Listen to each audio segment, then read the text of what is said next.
Hablábamos de esa empresa Capital Riesgo Invercaria y Fernando quería añadir algo. Sí, bueno, vamos a ver. Yo no he visto ni el balance ni la cuenta de resultados, no he visto la documentación económica real de la empresa esta de aviación, pero sí he leído, que creo que era información consistente de carácter económico en la prensa sobre esta cuestión. Y haciendo un somero análisis de carácter económico y contable, la gente tiene que saber lo siguiente. Primero, que si el inmovilizado de la empresa, que son los aviones, estaban en régimen de leasing, por lo tanto no eran de la empresa. Segundo, si Caja Granada otorga un crédito, o sea, no otorga un crédito, se hace con parte del capital en 1,1 millones de euros.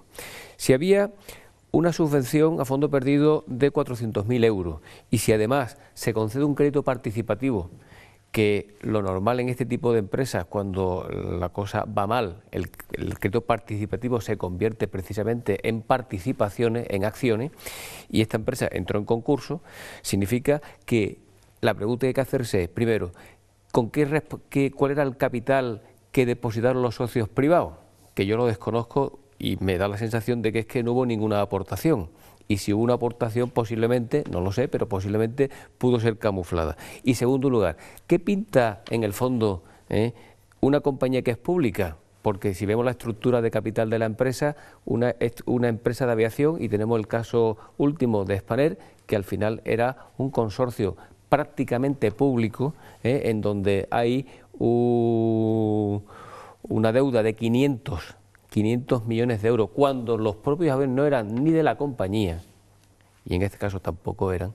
¿Qué pinta la aviación andaluza desviando el dinero? Porque el tema de la caja de ahorro, a fin de cuentas, es dinero público. Y todas las subvenciones y el crédito participativo era dinero público. Mire usted, es lo que ha dicho ante Mario, no es posible que una empresa de capital riesgo, que a fin de cuentas es una entidad privada, son fondos de tiburones, al final, que son necesarios, pero tiene que ser gestionados por auténticos profesionales. Y yo tengo el convencimiento pleno de que aquí ha habido una dejación, precisamente porque al ser el dinero de todos, decía la señora Carmel Cabro, no es de nadie, y yo creo que está absolutamente equivocada, así nos luce el pelo. Y después otra cuestión, con el asunto este de la empresa EMS, a mí me recuerda con componentes tecnológicos a uno que ocurrió en Cádiz hace ya muchos años, que se llamaba una empresa que, no sé si alguno recordará, la famosa Eurostore, que se constituyó en la zona, en el antiguo recinto de la fábrica de San Carlos, en San Fernando. Bien, esta empresa, auspiciada por la Junta de Andalucía, como consecuencia de un proceso de reconversión, se tenía como objeto social la construcción de discos duros para ordenador. No llegó a producir un solo disco duro y estuvo existiendo como tal durante 5 o 6 años. Bueno, esto es lo que no puede ser. Es decir, yo por eso digo que la mejor empresa pública es la que no existe, ni directa ni indirectamente, por una cuestión de eficacia y de eficiencia, y porque el dinero al final debe de canalizarse hacia los canales en donde la eficiencia de ese dinero sea palpable, sociedad, ¿no? Evidentemente. ¿No? Y quiero terminar con una cuestión que también había comentado Mario. Y yo creo que la gente tiene que conocer esto, porque hay veces que uno puede llegar a confundir el problema cuando no se conoce de forma directa, que es el tema de los ERE. Se hablan de las ayudas legales, de las ayudas ilegales, y de los ERE legales y de los ERE ilegales dentro de este contexto del fondo de reptiles. Porque en el fondo, los EREs, el fondo de reptiles, la palabra ERE está mal utilizada. Estamos hablando de ayudas a un previo ERE. Pero, ¿cuáles son los criterios administrativos para conceder esas ayudas a un ERE? ¿Por qué unos ciudadanos tenían la posibilidad de prejubilarse financiándose con cargo a esos fondos como consecuencia de una extinción de sus contratos en un ERE y otros no? ¿Por qué? ¿Porque había un acuerdo previo entre la Junta y algunos sindicatos? Es que esa es la pregunta que hay que hacerse. Juan Carlos. Sí, yo quería aclararle en la medida de lo posible a Fernando algunos datos, porque apunta muy bien a la situación económica y a cuál fue la posible aportación de los socios. Entonces, te comento que uno de los socios principales y de referencia obviamente era la Corporación Caja de Granada con 1.100.000 euros. Invercaria aparece también como socio, y aparece como socio con un 4,6% y hace una aportación de 40.000 euros. Por lo tanto, teniendo en cuenta que el que lidera la sociedad en un principio, que era el señor Martín Delgado, del que ya hemos hablado aquí suficientemente y ya lo hemos, tenemos su fotografía política en la cabeza, lo hace a través de una sociedad de su propiedad, que era Servicios Mardel 2001, Sociedad Limitada, y aporta aproximadamente un 6,9%, podemos estimar que su aportación 60.000 euros. Efectivamente. O sea, la aportación real del socio iniciador y fundador de esta compañía aérea eran en torno a unos 60.000 euros. Y entre el año 2008 y 2009, en el que existe esta famosa ruta aérea Málaga-Nador, a la que supongo que habría una extraordinaria demanda social, digo yo, no sé, porque si no, no se tiene sentido, ¿no?, hacer eso, ¿no? Pues generó en esos 17 meses, que no 24 meses, sino en 17 meses, generó unas pérdidas de 5,4 millones de euros. Sí, pero entre otras cosas, no solamente generó esas pérdidas, sino que con 60.000 euros él tiene una gestión potencial de cerca de 2 millones de euros, que ahí donde está el intríngulis de la cuestión. Y hablamos de un personaje de altos vuelos, estamos hablando de una empresa de aviación que vuela en las alturas, pero es que también en las alturas vuelan los pájaros. No sé si... Sí, está entendido. Lo hemos pillado totalmente. Mario. Sí, sí. Claro, ahí yo creo que habéis dado un poco... Habéis dado en el clavo, porque... ¿Cuál es la razón de que una empresa se pueda beneficiar de algunas jubilaciones que son anticipadas y además de oro? O sea, tenemos documentación de personas que con 45, 46 años han firmado un ERE a través de la Junta que les daba el 100% de su sueldo hasta que se incorporaran a la Seguridad Social, hasta que se jubilaran, durante muchos años. Entonces, ¿por qué esas personas, que incluso algunas, cuando preguntaban, yo puedo trabajar cobrando esta parte de los ERE, cobrando esta parte de la jubilación, le han dicho que sí? Algunas personas incluso han tenido otro trabajo, además de cobrar ese seguro. Entonces, todo eso ha sido un escándalo monumental y al final ahí está involucrado la administración, algunos sindicatos, algunos delegados de empleo de algunas provincias que querían evitar o bien conflictividad o bien lo que querían era repartir favores. Entonces, todo ese entramado de los últimos 10, 15 años es algo que hay que investigar y hay que depurar responsabilidades, porque eso le ha costado no solo en dinero al erario público muchos millones de euros, sino le ha costado un prestigio a Andalucía que nos va a costar mucho trabajo recuperar. Es decir, que la visión que ha dado el gobierno andaluz de la gestión de los fondos públicos en Andalucía ha sido nefasta.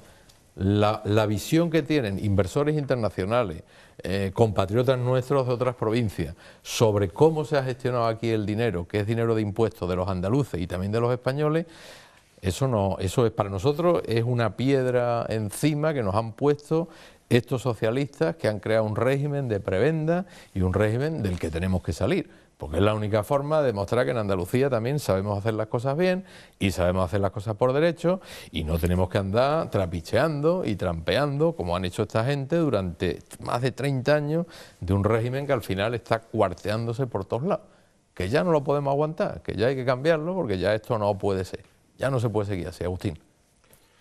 Esto yo creo que pues, es un sentir y una forma de pensar generalizada, ¿no? Pero bueno, las elecciones son el 25 de marzo y bueno, después vamos a hablar del CIS ahora, inmediatamente después de que el señor Matilla nos dé su punto de vista. El punto de vista del señor Matilla es el punto de vista de todos los que estamos aquí, toda la gente, la mayoría de la buena gente del pueblo andaluz. Es sentimiento de vergüenza, sentimiento de fracaso, sentimiento de impotencia. ¿Cuántos empresarios, cuántos autónomos están acudiendo? ¿A dónde van a acudir para pedir un préstamo puente para hacer frente a las facturas que la propia administración no les paga porque les adeuda y tienen que cerrar? Y no tienen esa protección, no tienen alguien a quien ir, un mecanismo oficial que le digan, oiga, vamos a proteger nuestro tejido empresarial, que es el que crea riqueza. Sin embargo, estos señores, cuando se le habla, dice, bueno, es que ustedes han hecho una escuela de nepotismo. Dice, bueno, ¿qué es nepotismo? Ustedes han hecho a un sector social de personas amigas, agradecidas, con sus caprichos, muchos faraónicos, porque en realidad luego no han servido para nada, más que para perder dinero y perder dinero, ¿no? Porque no son personas que sepan generar dinero.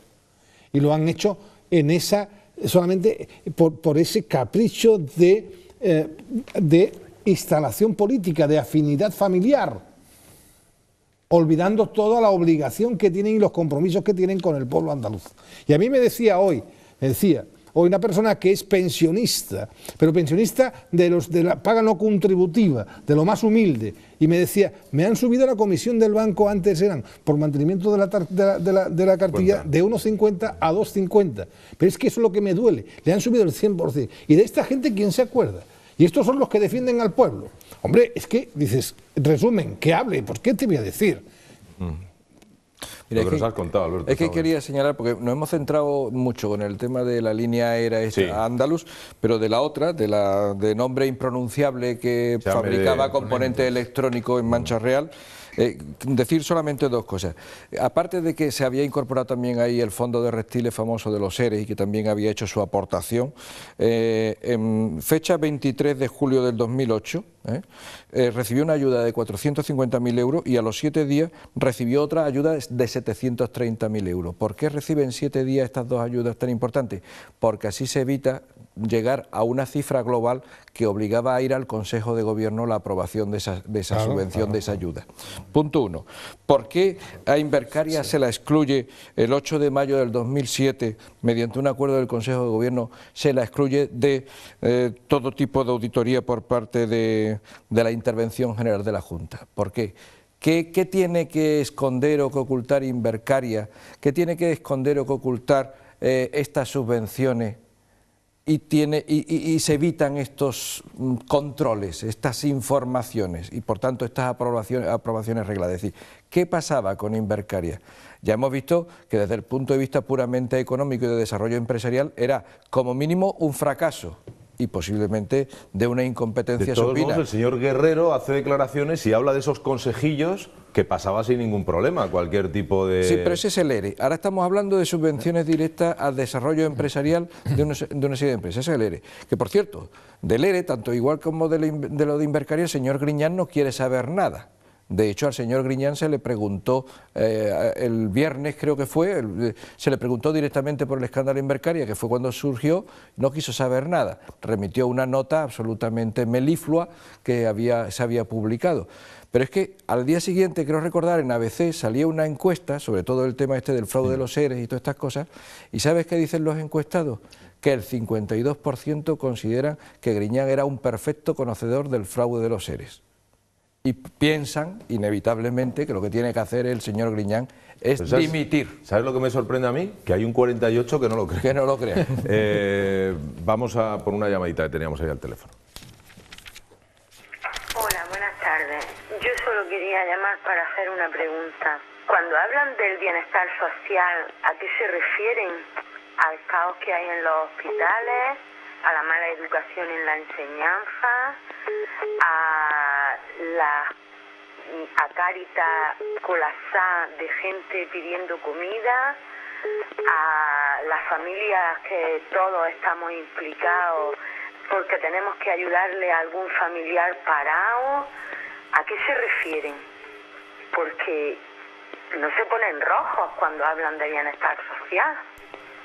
A mí esto me preocupa enormemente. A ver si ustedes me pueden explicar qué significa bienestar social. Muchas gracias. Muchísimas gracias a ti. Muchas gracias a ti por esta llamada. Mario. Bueno, creo que la señora tiene toda la razón.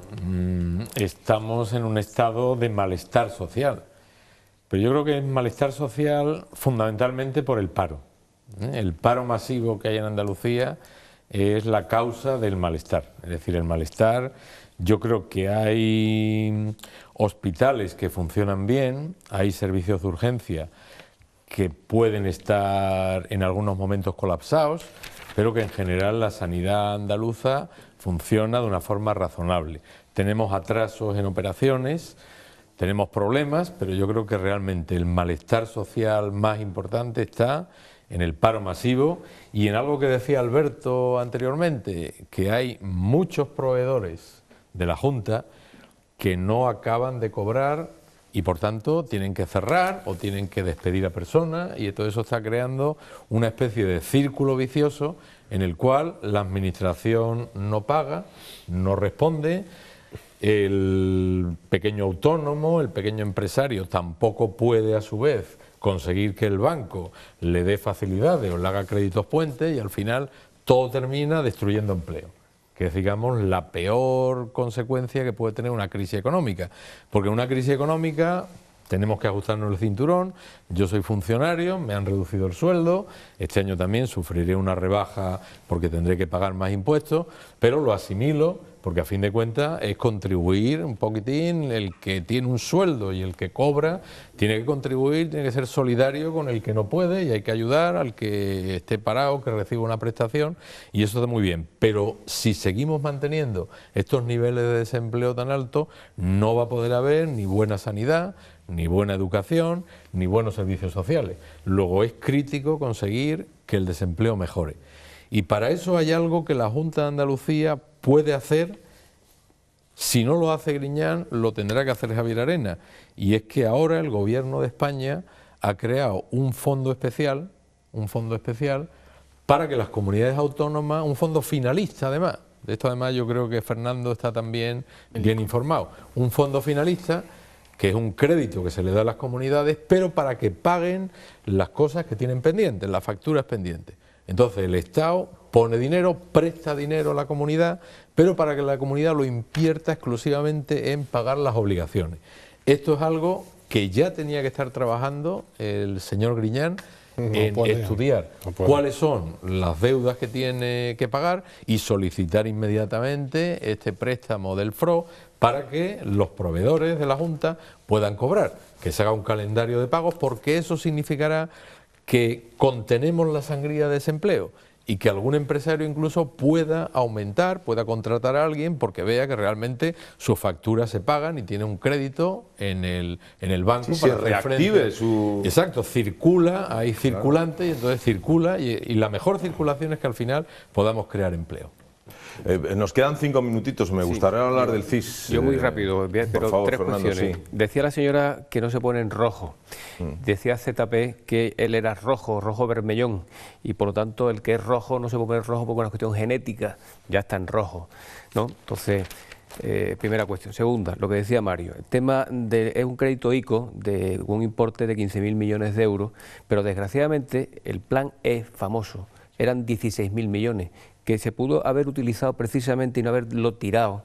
Aún están los carteles puestos por los pueblos y por las carreteras españolas, que era equivalente a esta cantidad, y hubiésemos tenido, primero, no haber incrementado el déficit en ese momento para dar trabajo temporal durante 4 meses, y hubiésemos pagado a los proveedores, porque los trabajadores de esos proveedores tienen que comer también, no solamente comen los que contrata directamente la administración. Y tercer punto, efectivamente, el paro es el gran problema de todo lo que estamos pasando, pero esto no significa que podemos pasar por alto el fracaso estrepitoso en la gestión de la Junta de Andalucía. El CIS, vamos Carlos, al CIS. por favor, vamos a echar un vistazo. Salía hoy al mediodía y bueno, la verdad es que los españoles hemos reaccionado ante las primeras medidas de nuestro gobierno central. Hay dos, yo lo orientaría por dos posiciones. Es decir, primero, en cuanto a valoraciones en temas políticos, los dos partidos principales, tanto el Partido Popular como el Partido Socialista, reducen algo su estimación de voto, es decir, sus simpatías.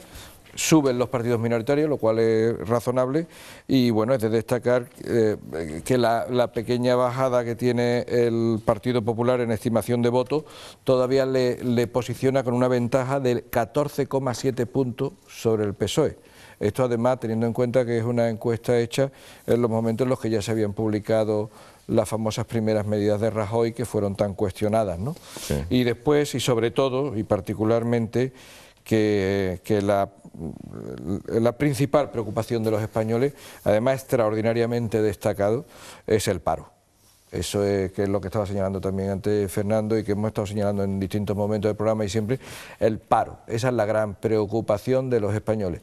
Entonces, una situación de paro que ya va por el volumen que va en España y que seguramente, porque esto tiene la inercia de las consecuencias económicas de las decisiones anteriores, como alguna de las que estaba señalando precisamente antes Fernando, pues seguramente seguirá siendo malo previsiblemente en los próximos meses y que particularmente en Andalucía pues ha alcanzado ya cifras absolutamente inimaginables de 1.300.000 andaluces en paro, que nos lleva a tener una desproporción extraordinaria en la que solamente en este momento hay 2 andaluces afiliados a la Seguridad Social soportando a un andaluz que está desempleado, que no está aportando nada a la Seguridad Social. Es una situación dramática.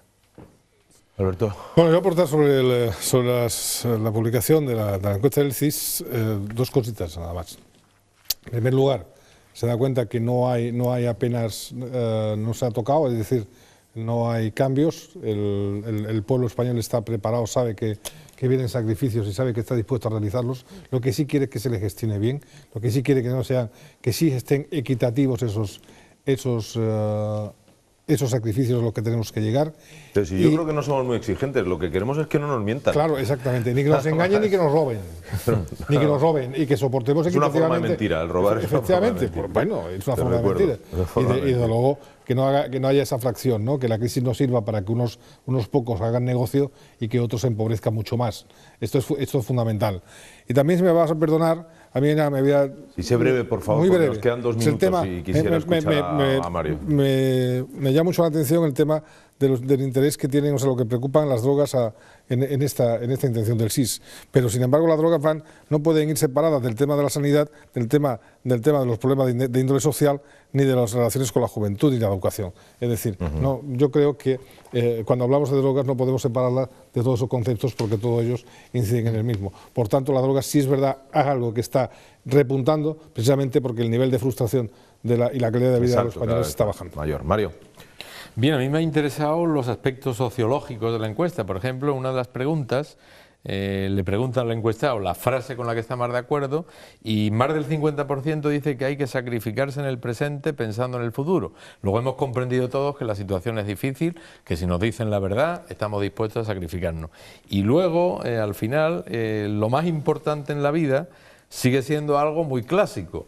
Por ejemplo, el trabajo para casi el 70%, la familia para el 85% y la salud para casi el 90%. O sea que el trinomio de salud, dinero y amor, ya no es dinero y amor, ya es salud, trabajo y amor. Ese es el nuevo trinomio que nos gusta en general a los españoles. Eso es. Ay, Dios mío, el trabajo, el paro. Bueno, pues hasta aquí hemos llegado. Fernando, ¿quieres añadir algo brevemente? No, yo sí, muy breve. Una cosa, a colación con lo que decía Mario y lo que decía Juan Carlos. Cuando hay dos trabajadores por cada pensionista, el sistema público de pensiones se convierte en un sistema piramidal. Y los sistemas piramidales están prohibidos por la legislación española, porque van al caos. Esto tiene que producirse un punto de inflexión inmediato, porque realmente vamos a ese lugar. Perfecto, siempre las palabras certeras de don Fernando Sigre. Ha sido un placer y va a ser verte en el futuro, Mario Bilbao, vicesecretario de Formación del Partido Popular Andaluz y catedrático de la Universidad de Sevilla. Mario, te esperamos por aquí de nuevo. Muchísimas gracias. ¿La experiencia ha sido buena? La experiencia ha sido muy agradable y esta noche seguro que duermo yo muy tranquilo después de haber trabajado con vosotros tan a gusto y tan bien. Fenomenal, Mario. Pues muchísimas gracias. Nos vemos en la próxima ocasión. Don Alberto, muchísimas gracias. Un honor como siempre tenerle aquí en este plató. Don Fernando, igualmente. Don Juan Carlos. Buenas noches esta vez. Buenas noches y hasta mañana, queridos míos. Que disfrutéis mañana a la misma hora aquí en Metropolitan Andalucía. Descansad.